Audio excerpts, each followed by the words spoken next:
तो hello friends, welcome to my educational channel Atul educational hub. जैसा कि शायद आपको पता नहीं होगा कि मेरा नाम अतुल चौधरी है और मैं क्या है कि मैं यूट्यूब पर अभी अभी एक न्यू एजुकेटर के रूप में आया हूँ। मैं 11th-12th क्लास के लिए फिजिक्स टीचिंग का प्रोसेस रख रहा हूँ। फिजिक्स पढ़ा रहा हूँ मैं आजकल यूट्यूब पर।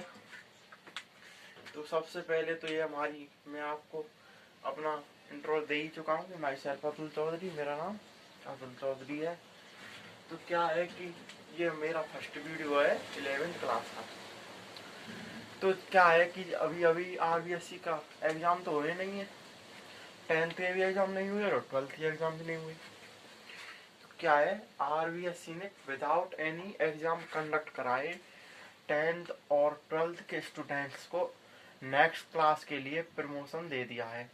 अब वो प्रमोशन किस हिसाब से होगा, किस तरह से मार्किंग होगी, वो आगे पता ही चल जाएगा। लेकिन ये तो है कि प्रमोशन सबका होगा, इस बार को ना ही कोई फेल होगा, मतलब सभी पास होंगे, प्रमोशन सबका ही होगा।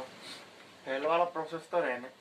तो इससे क्या है, जो 10th वाले हैं 11th में पहुंच गए होंगे और उन्होंने अपना कुछ डिसीजन भी ले लिया होगा कि भाई 11th में कौन सी सब्जेक्ट रखनी है, आगे क्या करना है। तो फर्स्ट ऑफ ऑल तो आप जब मेरे चैनल पर विजिट कर रहे हो तो आप, मुझे पता है आपने साइंस का ही प्रोसेस करा होगा, अपना साइंस का ही सिलेक्शन किया है अपनी लाइफ में। अब आप जो कुछ करना चाहते हो साइंस की फील्ड में करना चाहते हो, इसीलिए तो आपने साइंस ली। तो आपको ये पता ही होगा कि साइंस में चाहे बायो हो चाहे या मैथ हो, दोनों में कॉमनली फिजिक्स तो चलती ही है। 11th-12th 10+2 के बेस पर तो ये चलेगी ही। आगे जैसे BSc करते हैं, कोई IIT के लिए अप्लाई करता है, कोई नीट के लिए करता है, कोई BTech करता है, तो वो अलग प्रोसेस है। उसमें आप क्या करते हो, इसके लिए 10+2 के लिए 12th और 11th क्लास के तो आपकी कंपलसरी है कि मैथ और बायो दोनों में फिजिक्स चलने वाली है। तो क्या करते हैं, हम स्टार्ट करने वाले हैं फिजिक्स 11th क्लास के लिए। तो सबसे पहले तो अभी आपने नॉर्मली पढ़ा होगा 9th-10th में। आप सब में तो शायद बहुत से तो ऐसे होंगे वो जानते ही नहीं होंगे कि फिजिक्स क्या है, क्या होता है। कोई बड़ी इश्यू नहीं है, सबके साथ ऐसा ही होता है, सभी नहीं जानते भाई। तो उन्हें पता ही क्या, अब तक तो हमने साइंस पढ़ी है, अभी साइंस का पार्ट ही है फिजिक्स, केमिस्ट्री, बायोलॉजी, फिर बायोलॉजी में बॉटनी, जूलॉजी, ये सारे पार्ट ही है ना इसी। फर्स्ट ऑफ ऑल तो हम फिजिक्स के बारे में क्या जानते हैं, फिजिक्स क्या है, व्हाट इज द फिजिक्स। तो इस संसार में, पूरी यूनिवर्स में जितनी भी कोई वस्तु हैं, जितने भी संसाधन हैं, आप पकड़ लो भाई साहब, हर में एवरीथिंग में क्या है, फिजिक्स इन्वॉल्व है। कि दम है ना फिजिक्स में, नाम सुनते ही लाइट आ गई। तो दमदार है सब्जेक्ट, वास्तव में दमदार है। पकड़ लिया तो भाई साहब इससे सरल सब्जेक्ट नहीं। और फैला दिया रहता ना तो भाई साहब पकड़ते रहे हम, पूरी जिंदगी याद नहीं आने वाली। सब कंसेप्चुअल सब्जेक्ट है, अगर डेली लाइफ से रिलेट करके चलोगे ना भाई साहब, दिमाग पे लोड लेना ही नहीं है।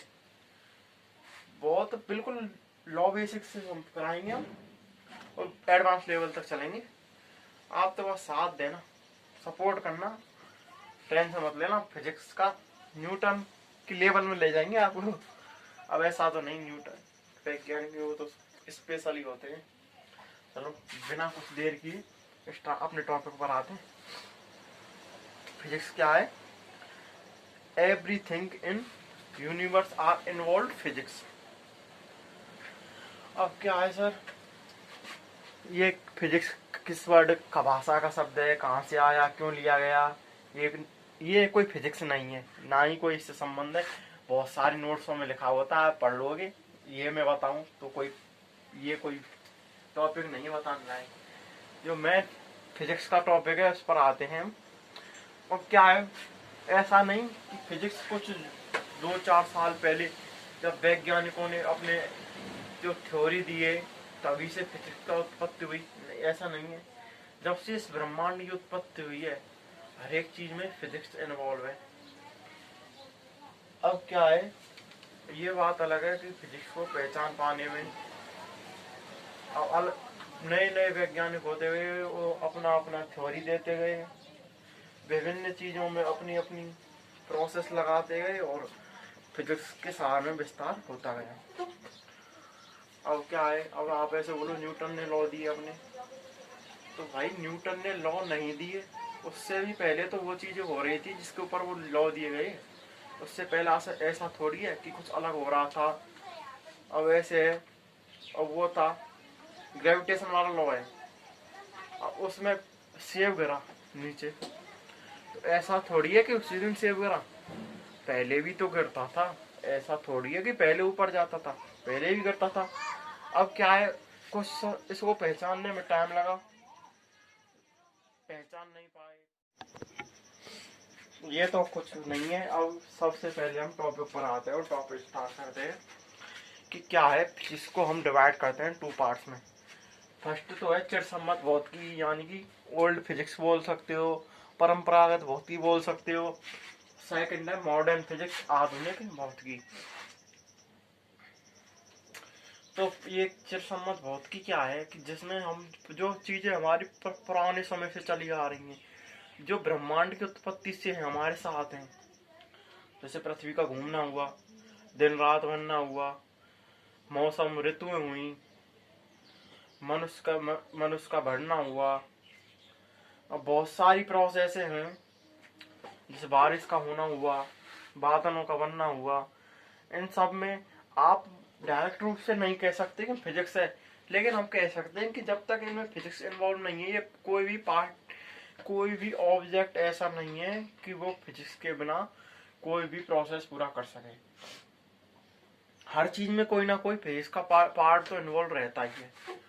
तो चिरसम्मत भौतिकी तो ये हो गए जो हमें प्रकृति, जो नेचर द्वारा हमें कंडक्ट कराए गए हैं, जो प्रकृति द्वारा प्रदत्त कराए गए हैं, जो ब्रह्मांड की उत्पत्ति से हमारे साथ है, वो तो हो गए चिरसम्मत भौतिकी। अब जैसे जैसे वैज्ञानिक अपनी अपनी खोज करते हुए अपने फैक्ट बताते गए, तो इसके बारे में हमें पता चलता गया। ये तो हो गए चिरसम्मत भौतिकी। अब क्या है, जब मनुष्य ने इनके बारे में पता लगाया, वैज्ञानिकों ने इनके बारे में पता लगाया, तो उनके दिमाग में विचार लिया कि यार ऐसा क्यों ना किया जाए। इस साला जब हमने ऐसा ये पता ही लगा लिया है, तो हमें पता है कि ये किस प्रकार बनी है, किस प्रकार से इसका निर्माण हुआ है, तो ऐसा क्यों नहीं किया जाए साला कि हम ऐसी और वस्तुएं बना सकें। तो इसके लिए उन्होंने क्या किया, इसके लिए उन्होंने विभिन्न प्रैक्टिकल करके नई वस्तुओं का निर्माण प्रारंभ किया। पहले असफलता हाथ लगी, 2-4 ये तो फिक्स है। किसी भी काम को करने से लिए पहले कोई भी सक्सेसफुल आदमी की स्टोरी ले लेना, कुछ भी ले लेना आप, ऐसा संभव ही नहीं कि बिना किसी असफलता के सक्सेस मिल ही नहीं सकती। जो सक्सेस पे पहुंचने के लिए जो बीच में जो आप एक तरह से सीढ़ी, मार्ग या रोड कुछ भी समझ लो, उस पर असफलता का होना ही कंपलसरी है, यानी कि सफलता का मार्ग ही असफलता है। तो क्या है, बहुत सी वैज्ञानिकों ने अपने अपने फैक्ट लिए, बहुत सी प्रैक्टिकल किए और विभिन्न वस्तुएं बनाने का प्रोसेस रखते चले गए। पहले बहुत असफलताएं हाथ लगी, कुछ हद तक वस्तुएं सही बनी, कुछ हद तक ना बन पाई, तो प्रोसेस चलता गया अपनी करते गए। फिर क्या है, फाइनली उन्होंने सक्सेस प्राप्त कर ली, इससे बहुत सारी वस्तुओं का निर्माण करते चले गए। अब 2-4 वस्तुएं बनाई तो साला उन्हें भी मजा आने लगा। फिर क्या है, फिर हुआ मनुष्य के कंफर्ट जोन जब जैसे ही मनुष्य के जीवन में कंफर्ट जोन आया, तो मनुष्य ने फिर अपने कंफर्ट जोन का करने प्रारंभ किया विस्तार। अब कंफर्ट जोन के विस्तार के लिए मनुष्य ने अपनी आवश्यकता से भी अधिक वस्तुओं का करने लग गया विस्तार। इसके लिए विभिन्न वस्तुओं का करने लग गया निर्माण। अब जिन जिन वस्तुओं का मनुष्य ने स्वयं अपने द्वारा निर्माण किया, जिन जिन वस्तुओं के लिए मनुष्य ने स्वयं अपने फैक्ट दिए, यानी कि आप सीधी भाषा में पकड़ो कि जिन चीजों के निर्माण में मनुष्य का भागीदारी हो, यानी मनुष्य की भागीदारी हो, जो मनुष्य के द्वारा बनाई गई, उनमें तो उन्हें बोलेंगे आधुनिक भौतिकी, और जो प्रकृति के द्वारा प्रदत्त हुए उन्हें बोलेंगे चिरसम्मत भौतिकी। अब इसमें बहुत सारे तथ्य दिए गए।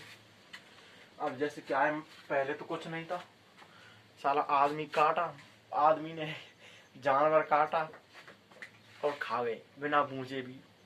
आपने पढ़ा वो 6th 7th आदि का आदि मानव थे पहले, पाषाण युग था, ऐसा कुछ सोशल साइंस में चलता है। साला वो तो बूझते भी नहीं, गर्म भी नहीं करते, उबालते भी नहीं, मार देते और साफ। फिर उनके थोड़ा थोड़ा उनकी भी तो माइंड है वो डेवलप होने लगा, तो उन्होंने साला सोचा कि ये इसको भून से खाया जाए तो इसमें और भी टेस्ट आएगा। उन्होंने भून के खाया, थोड़ा और सोचने लगे तो साला मसाला डाल के खाने लगे। थोड़ा और प्रोसेस आगे बढ़ा तो उन्होंने तो रेसिपी बनाना स्टार्ट कर दिया। इसी प्रकार ये तो मेरा एग्जाम्पल है, इससे कोई फिजिक्स का रिलेट नहीं है, ये मुझे समझाने का तरीका बस है। उसी प्रकार पहले मनुष्य के पास आदि काल में कोई भी वस्तु उपलब्ध नहीं थी। फिर मनुष्य ने बहुत सारी वस्तुओं का निर्माण करना प्रारंभ किया अपने विकास के लिए। सबसे पहले पाषाण युग आया, जिसमें पत्थर बनाए, पत्थर के हथियार बनाए, फिर लकड़ी के बनाए, फिर लोहे के बनाए। ऐसे ही ऐसे, मतलब मैं बोल क्या रहा हूँ कि प्रोग्रेस करने के लिए वस्तुओं का निर्माण करने लग गए। इसी प्रकार पहले कोई इलेक्ट्रिसिटी नहीं थी, मनुष्य ने विद्युत का, इलेक्ट्रिसिटी का क्या किया, निर्माण किया। अब वो कैसे किया, उसके पीछे क्या तर्क लगाए, पहले असफलताएं भी मिली होंगी, बहुत सारे प्रैक्टिकल भी किए होंगे। अब जो ये प्रोसेस चल रहा है ना बनाने का, उसके बीच में जो टाइम लगा उसका, ये है फिजिक्स। यही तो है मॉडर्न फिजिक्स। अब इसमें क्या है, जैसे ऑटोमोबाइल्स, यानी कि ऑटोमोबाइल समझ रहे हो आप, वाहन, जितने भी गाड़ी, वाहन, मोटर जितने भी हैं जो मनुष्य के ट्रांसपोर्ट के लिए, ऑटोमोबाइल्स, जितने एसी, कूलर, पंखा, फ्रिज है, ये सारे जितने भी उपकरण हैं, इनका निर्माण मनुष्य ने स्वयं ने किया अपने दिमाग से और अपने कंफर्ट जोन के डेवलपमेंट के लिए। इस सब के पीछे जो फिजिक्स इन्वॉल्व है उसे ही बोलेंगे मॉडर्न फिजिक्स। तो अब आते हैं बेसिक हम 11th क्लास पर। तो 11th क्लास में क्या है, 11th क्लास में पूरा जो टॉपिक है वो इसी पर चलेगा, चिरसम्मत भौतिकी पर। इस 11th क्लास में हम यही पढ़ेंगे, इसके ऊपर चलेंगे। जो हमारे पुराने प्रैक्टिकल जो था, जो दिए गए ना, जो चीजें पहले से ही थी, लेकिन उनके ऊपर जो तर्क दिए गए, जो सिद्धांत दिए गए, जो नियम दिए गए, उनके बारे में स्टडी करेंगे इसमें। 11th क्लास में यही चलेगा, चिरसम्मत भौतिकी में। और जो फिर मनुष्य ने स्वयं अपना दिमाग लगाकर जिन चीजों का विस्तार किया, जिन्हों बनाया ना, वो पढ़ेंगे इसमें मॉडर्न फिजिक्स, यानी कि आधुनिक भौतिकी में। अब क्या है चिरसम्मत भौतिकी।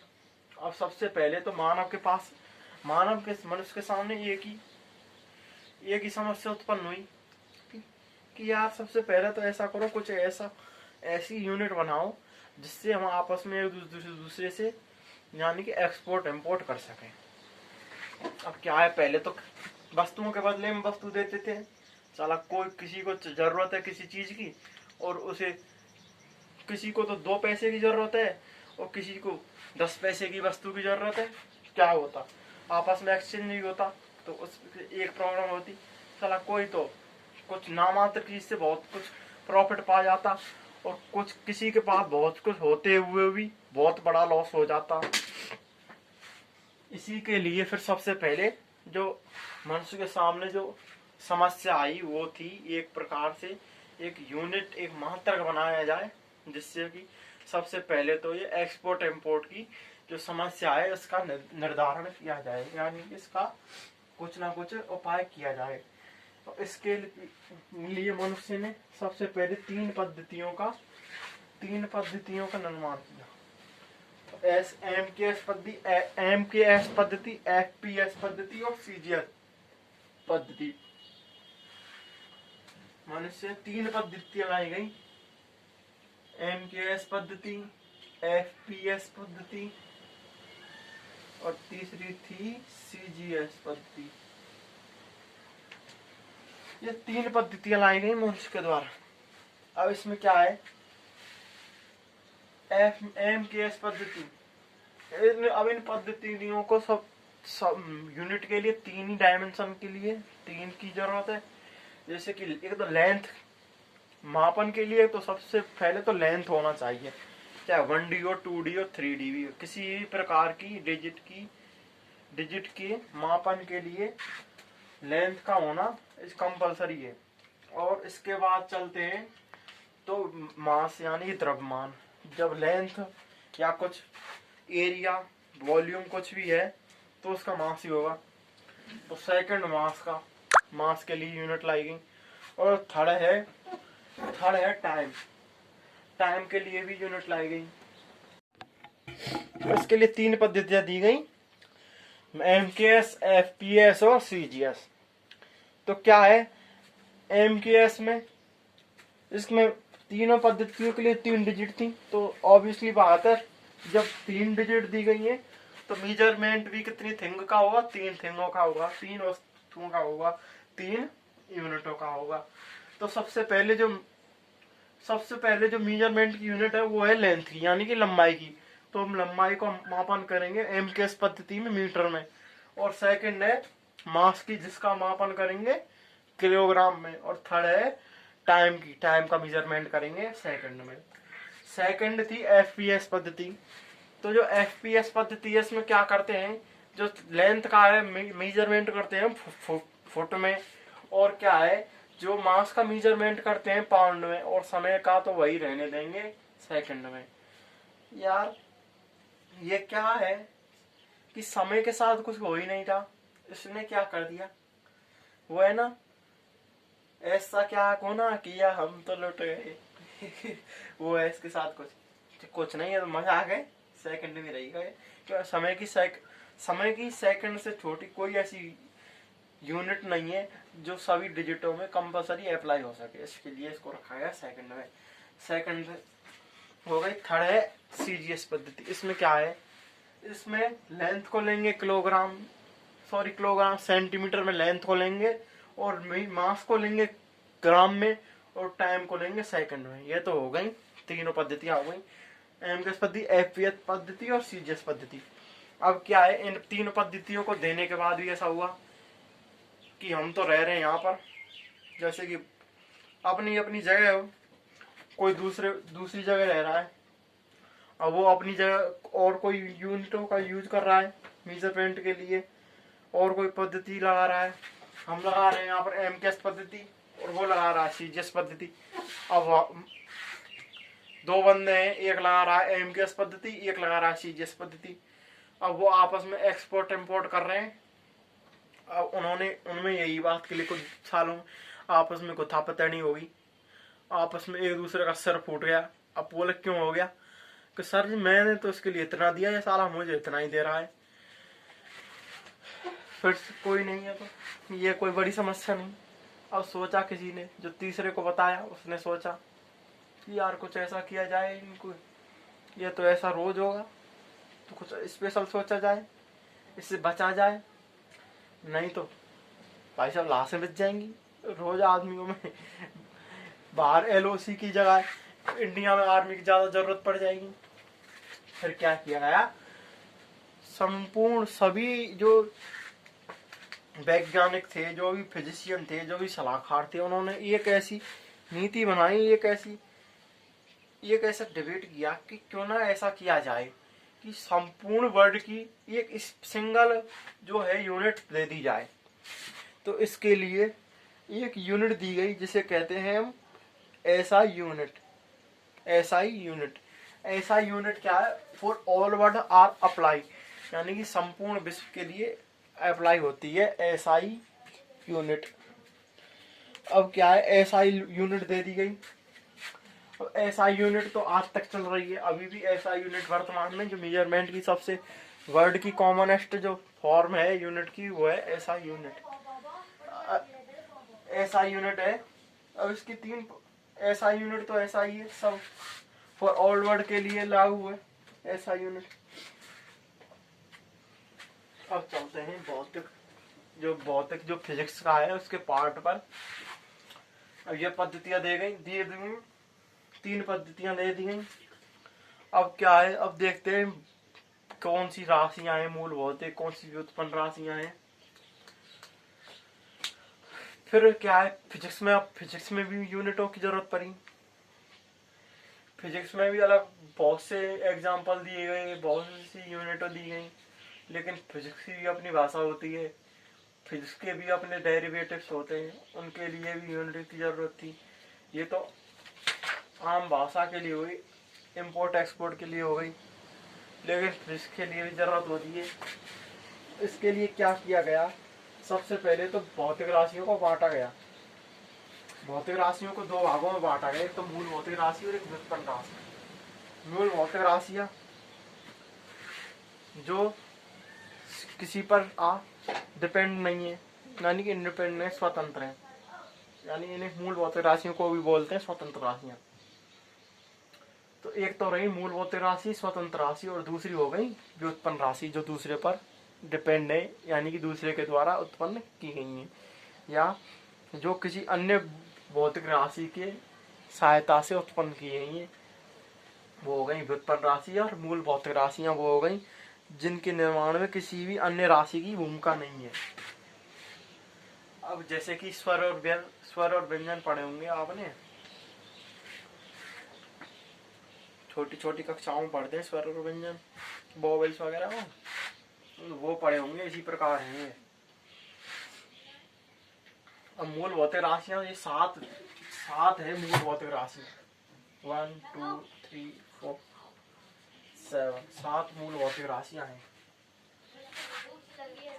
फर्स्ट है लंबाई, सेकंड है द्रव्यमान, लेंथ, मास, टाइम, टेम्परेचर, इलेक्ट्रिसिटी, कंडक्टिविटी, प्रदीपन तीव्रता और पदार्थ की मात्रा। 7 मूल भौतिक राशियां हैं, ये स्वतंत्र है, किसी पर डिपेंड नहीं है।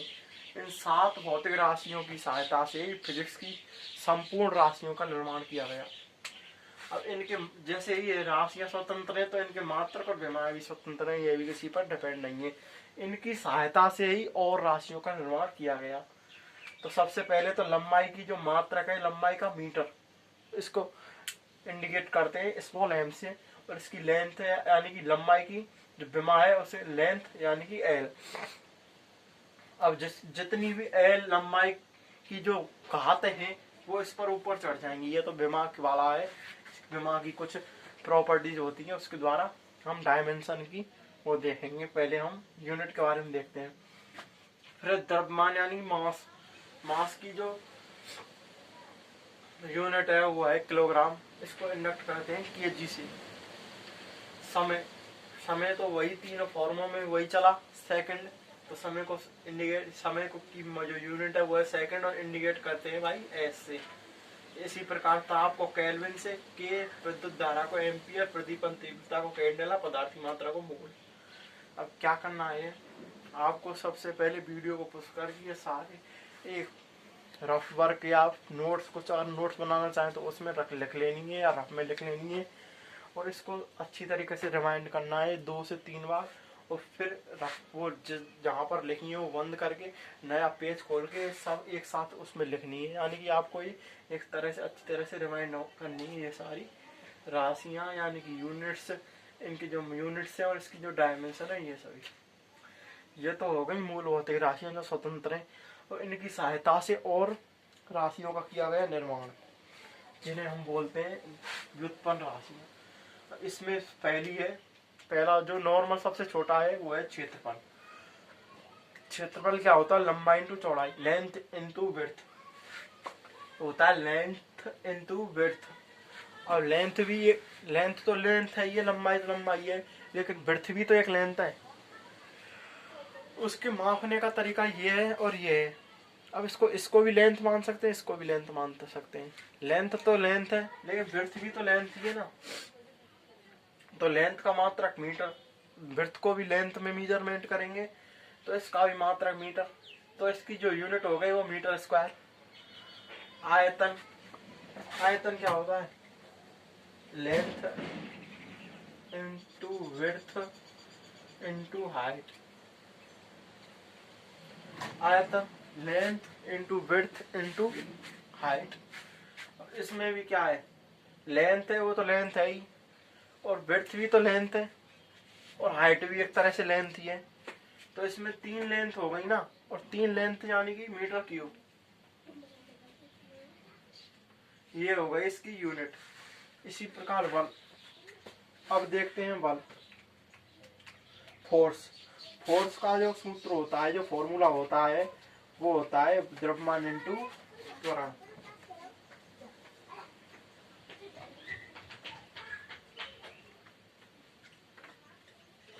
अब आप भी बोलेंगे कि ये किसका क्या करें? ये तो द्रव्यमान इंटू त्वरण आ गया। ये तो मूल भौतिक राशियां दे रखी थी, सीधे सीधे डिफाइन करते गए और मात्र यूनिट मूल भौतिक राशियों की दे रखते गए, हमें यूनिट मिलती गई। इसमें क्या करें? इसमें तो पहले ही जो व्युत्पन्न राशियां हैं वो दे रखी हैं। इसके लिए क्या करते हैं हम? अब यहाँ से सारी जो ये 2-3 राशियां ही ऐसी जो ऐसे डायरेक्ट निकाल सकते हैं। अब यहाँ से आगे जितनी भी फिजिक्स में राशियां आएंगी उन्हें हमें तोड़ना पड़ेगा, और इन्हें तब तक तोड़ते जाओ कि जब तक हमें जो राशि मिले वो सारी राशियां मूल भौतिक राशियां प्राप्त ना हो जाए, तब तक इनको तोड़ते जाओ। द्रव्यमान तो स्वयं ही मूल भौतिक राशियां है। द्रव्यमान m, इसको kg से। और त्वरण क्या होता है? वेग बटे समय, यानी वेलोसिटी बाई टाइम। और वेग क्या होता है? क्या होता है वेग? विस्थापन इंटू, यानी कि ये हो गया त्वरण। क्या हो गया? त्वरण हो गया velocity by divide by time. Velocity by time हो गया। और ये टाइम भी आ गया, मूल भौतिक राशि। और ये द्रव्यमान हमें kg है, ये इसका सेकंड टाइम की सेकंड। अब क्या है? ये वेलोसिटी है, वेग। इसको भी हमें इन 7 मूल भौतिक राशियों में से किसी भौतिक राशि में चेंज करना है। तो इसके लिए क्या करेंगे? वेग होता है, वो क्या होता है? डिस्प्लेसमेंट इनटू टाइम, यानी कि विस्थापन डिस्प्लेसमेंट इनटू टाइम। अब क्या है? टाइम भी आ गया, समय मूल भौतिक राशि आ गया। अब इस डिस्प्लेसमेंट का करें कुछ। अब क्या है? डिस्प्लेसमेंट का मतलब विस्थापन, और डिस्टेंस का मतलब दूरी, और दूरी तो बोले लेंथ। अब डिस्प्लेसमेंट का क्या करें? डिस्प्लेसमेंट भी तो भाई एक डिस्टेंस होती है। अब उसका तरीका ही तो अलग है कि सबसे जो स्मॉल डिस्टेंस है 2 वस्तुओं के बीच में, उसे डिस्प्लेसमेंट बोलेंगे। और डिस्टेंस 2 वस्तुओं के बीच में कहीं से भी होकर तय की गई दूरी को हम डिस्टेंस बोलेंगे। अब ये डिस्प्लेसमेंट भी तो एक डिस्टेंस हुआ ना, और डिस्टेंस एक लेंथ हुआ। तो डिस्प्लेसमेंट को लेंथ, और लेंथ की विमा तो हम पीछे देखेंगे, पहले यूनिट देखते हैं मीटर। तो इसमें क्या क्या रह गया? और टाइम का वही सेकंड, नीचे टाइम है, टाइम से टाइम क्रॉस। तो क्या बचेगा? KG metre. केजी मीटर तो हुआ ना। बल पर चल रहे थे हम, बल पर ही तो चल रहे थे ना, बल पर चल रहे थे। बल के बाद द्रव्यमान इंटू त्वरण में तोड़ दिया। द्रव्यमान इंटू त्वरण का क्या हो गया? केजी हो गया द्रव्यमान का। त्वरण तोड़ेंगे, त्वरण का क्या हो गया? वेग बटे समय। तो वेग बटे समय को क्या रखेंगे? वेग बटे समय को यहाँ पर रखेंगे विस्थापन इंटू समय का स्क्वायर। विस्थापन इंटू समय का स्क्वायर। यहाँ सेकंड स्क्वायर हो गया, यहाँ सेकंड बचा है। अब आपस में इसका क्या सिंप्लीफिकेशन कर रहे हैं, यूनिट तो हमने निकाल दी है पहले ही, मान तक तो। अब इसको सिंप्लीफिकेशन करके जो कुछ बच रहा है उसको अलग रखते हैं। तो इसमें क्या बचा, केजी, यहाँ से इसको डिवाइड कर दिए यहाँ पर डिस्प्लेसमेंट और सेकंड में, मीटर इंटू सेकंड में हो गया। 1 सेकंड से 1 सेकंड गया, तो यहाँ पर सेकंड की यूनिट यानी कि जो सेकंड की घात 1, सेकंड की 1 डिजिट बची, तो यहाँ केजी आ गया, फिर मीटर आ गया और डिवाइड बाय सेकंड। तो ये हो गई फोर्स की जो यूनिट होती है केजी मीटर अपॉन सेकंड। इसी प्रकार कार्य की, कार्य क्या होता है, कार्य होता है फोर्स इनटू डिस्प्लेसमेंट। अब फोर्स की मैं तो इसको वीडियो लंबी हो जाए इसके लिए शॉर्ट फॉर्म करा रहा हूँ, लेकिन आपको ये सारी ये 4-5 में बता रहा हूँ। और कोई भी बुक ले लेना, एनसीईआरटी, आरबीएससी या फिर कोई भी कॉम्पिटिटिव बुक, उसमें बहुत सारी दे रखी होती हैं। एक एक को सॉल्व करके और सॉल्यूशन मिला के देख लेना। प्रैक्टिस करनी है आपको इनकी। आज 30 से 45 मिनट तक आपको इन सभी की प्रैक्टिस करनी है, जो पढ़ा हुआ है मैंने। तो जब प्रैक्टिस हो जाए फुल तरीके से, तो फिर क्या है, जो मोस्ट जो छोटी जो बेसिक है ना, इनको ये आपको ओरली याद हो जाएंगी। तो आपको इनको यूनिट को निकालने के लिए इतना मेहनत करने की जरूरत नहीं है।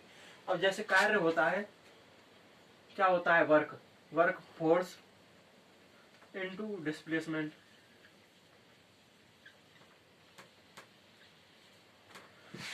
अब फोर्स का हम निकाल चुके हैं, केजी मीटर इंटू सेकंड हो गया। डिस्प्लेसमेंट का मीटर, वही लेंथ है, तो फोर्स की केजी मीटर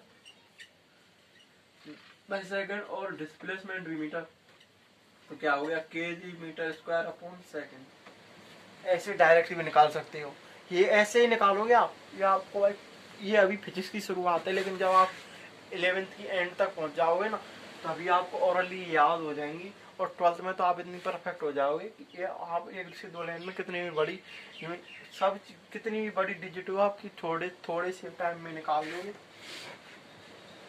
शक्ति क्या होता है, शक्ति होती है किसी भी, अब डेफिनेशन तो छोड़ो, शक्ति होती है, इसका फॉर्मूला होता है वर्क बाई टाइम ही होता है क्या, शायद यही होता है, यही क्या, यही है वर्क बाई टाइम। और वर्क का यही निकाल चुके हैं, केजी मीटर अपॉन सेकंड, और डिवाइड बाई टाइम हो रहे हैं, तो क्या हो जाए, K G metre square upon second square, K G metre square upon second square. शक्ति की हो गई, शक्ति की क्या हो गई, K G metre square upon second cube होगी। अब आप सोचो, मैंने तो कर दी, मुझे पता था ये आप ये गलती करोगे, इसीलिए ही मैंने जो शक्ति की है वो आपको ये बताई, K G metre square second square. ये गलत है, मैंने ऐसा क्यों बताया कि जब मैंने गलती की है ना, जो पहले मैंने गलती की थी, मुझे भी लगा है इसलिए आप गलती करोगे, इसलिए मैंने गलत बताई। अब मैं आपको बताऊंगा कि इस यहाँ पर ये सेकंड स्क्वायर ना होगा, सेकंड क्यू होगी, वो कैसे होगी आप देखो। शक्ति होता है वर्क अपॉन टाइम। अब वर्क यानी कि कार्य होता है फोर्स इनटू डिस्प्लेसमेंट, ये हो गया फोर्स इनटू डिस्प्लेसमेंट, ये हो गया फोर्स इनटू डिस्प्लेसमेंट, ये तो ये हो गया सेकंड स्क्वायर, ये तो ये हो गई K G metre square upon second square, ये हो गई। तो टाइम और आ गया, मैं यहीं से गलत लेके चला था, मुझे पता था, इसीलिए मैं आपको बता रहा हूँ, अब सही से बता रहा हूँ। कार्य की है ना, तो K G metre square upon second ना होगा, K G metre square upon second square होती है। क्यों, क्योंकि इसमें केजी मीटर अपॉन सेकंड तो यहीं पर आ गया इसी में, और इसमें टाइम और आएगा, एक नीचे टाइम और आएगा ना डिस्प्लेसमेंट फोर्स के नीचे, तो एक टाइम की सेकंड, और एक सेकंड पहले से दे रखी है इसमें बल में ही, तो बल इनटू डिस्प्लेसमेंट है, तो केजी मीटर स्क्वायर पर सेकंड स्क्वायर इसकी हो गई। तो शक्ति में क्या, एक टाइम और बढ़ गया, तो ये क्या हो जाएगी, K G metre square upon second cube. आप ये इतना डिफिकल्ट टॉपिक नहीं है, प्रैक्टिस है, और इतनी ज्यादा भी प्रैक्टिस की जरूरत नहीं। आप 12th होते होते आप बहुत कुछ सीख जाओगे। 12th होते होते क्या, आप 11th होते होते ही इसमें बहुत कुछ सीख जाओगे। ये तो हो गई कुछ बेसिक्स ऑफ यूनिट। अब इतना क्या है, ये तो आप और प्रैक्टिस करने के लिए कोई बुक और वो देख लेना, उसमें कर लेना, ये तो हो जाएगी। अब चलते हैं विमा पर, यानी कि डायमेंशन पर। ये तो यूनिट का नियम के यूनिट कर लिए हैं। अब चलते हैं विमा पर। अब विमा की कुछ प्रॉपर्टीज हैं। सबसे पहले तो वो देखते हैं कि विमा को डायमेंशन को ऑलवेज टाइम हमेशा बड़े कोष्टक यानी कि ब्रैकेट ब्रैकेट में ही रखा जाता है, इसमें रखा जाएंगे, इसमें ही रखा जाएगा डायमेंशन को। और डायमेंशन के लिए ऑलवेज टाइम यानी कि बड़े लेटर्स का उपयोग किया जाएगा, स्मॉल लेटर का नहीं, कैपिटल लेटर्स का। इंग्लिश के कैपिटल लेटर्स का यूज किया जाएगा डायमेंशन के लिए। और फिर क्या है, और कैपिटल लेटर्स का उपयोग किया जाएगा। और इसमें अगली क्या है, वो है कि जो डायमेंशन की जो सेम यूनिट है ना, सेम यूनिट की जो घात है, ऊपर नीचे जो घात समान यूनिट है, उसके ऊपर भी ये घात और नीचे भी घात है, तो उन्हें ऊपर नीचे से समान घातों समान यूनिट में से घटाया या जोड़ा जा सकता है। और कुछ जो शुद्ध संख्या और शुद्ध जो अनुपात होती है, कुछ शुद्ध संख्या और शुद्ध अनुपात होती है ना, होते हैं। जैसे कि मैंने 12th में एक वो है, बहुत सारी आएंगी जो मात्रकहीन और विमाहीन राशियां होंगी। शुद्ध जो होती हैं वो होती है मात्रकहीन, शुद्ध संख्या, और शुद्ध जो अनुपात होते हैं वो होते हैं मात्रकहीन राशियां। अब सबसे पहले देखते हैं विमा। विमा सबसे पहले देखते हैं क्षेत्रफल यूनिट यानी कि एरिया की। इसका यूनिट तो आ गया मीटर स्क्वायर। इसकी अब लेंथ मीटर की जो यूनिट की जो विमा है, डायमेंशन है, उसकी जो विमा का जो एल से रिप्रेजेंट करेंगे लेंथ से, और जितनी घातें हैं उतनी ही घातें इस पर चढ़ा देंगे, तो इसकी जो विमा हो गई वो है L2। अब इसको ऐसे नहीं तो तीनों यूनिट के रूप में MLT के रूप में रिप्रेजेंट किया जाता है डायमेंशन को। आप ऐसे ना करके ऐसे ही करें कि MLT के रूप में। अब इसमें क्या है, L की 2 पावर है तो M और T की पावर कर दो आप 0 0, तो इसको L2 ना करके M0 L2 T0 करके चलें तो बहुत अच्छा होगा ये आपके लिए। इसी प्रकार आयतन की L3 हो गई तो M0 L3 और T0, ये हो गई आयतन की, वॉल्यूम की हो गई। फिर चलते हैं बल पर। तो बल का जो फाइनली जो यूनिट निकली है वो ये है kg मीटर पर सेकंड। तो kg क्या है, मास को रिप्रेजेंट करेंगे m से, मीटर लेंथ को रिप्रेजेंट करेंगे l से, s को करेंगे t से। तो kg यानी कि मास की पावर कितनी 1। पहले तो ये सेट कर लो आप mlt के रूप में, हो गया। m मास की कितनी है 1 पावर 1, लेंथ की कितनी है 1, और क्या है जो सेकंड है, जो समय है वो नीचे है। अब किसी संख्या को नीचे से डिवाइडेशन से ऊपर ले जाने से के लिए, यानी कि हर से अंश में ले जाने के लिए जो पावर है वो उसका साइन चेंज हो जाता है। यहाँ सेकंड है तो उसको ऊपर ले जाएंगे, सेकंड इनवर्स हो जाएगा, यानी कि पावर माइनस में हो जाएगी। इसी प्रकार t माइनस, ये हो गई इसकी बल की फोर्स की डायमेंशन। क्या है, इसको ऊपर ले गए तो इसके इसकी जो घात है उसका चिन्ह चेंज हो गया।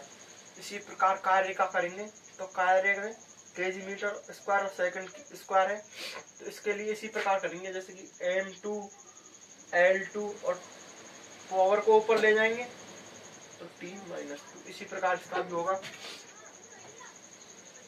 M1, फिर क्या हो गया L2 और t माइनस 3।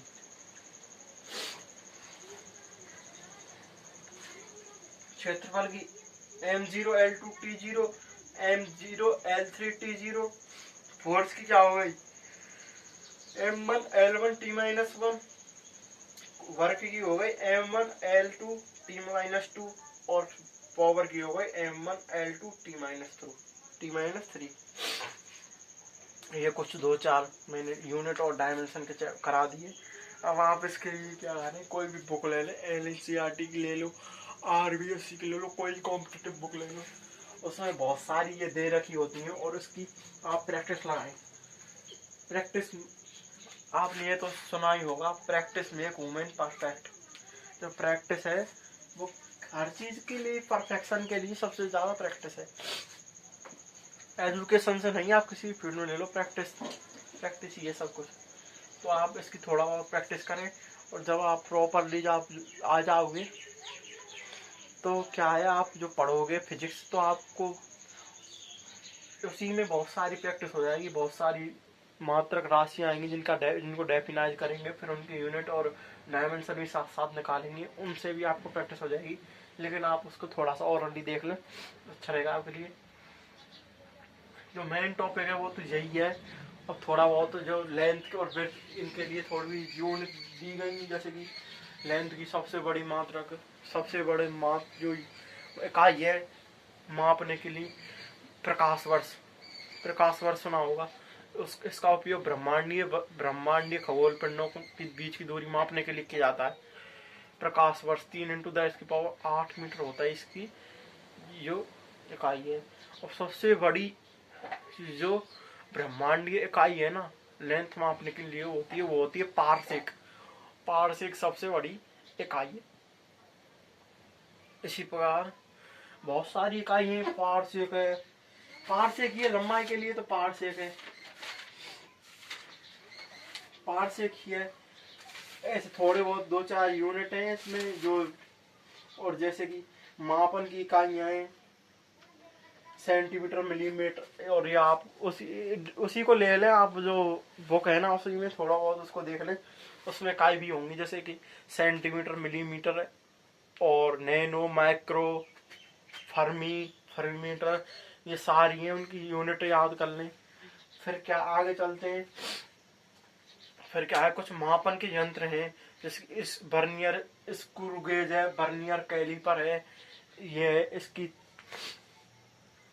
इसका प्रोसेस है, ये अगली वीडियो में रखेंगे।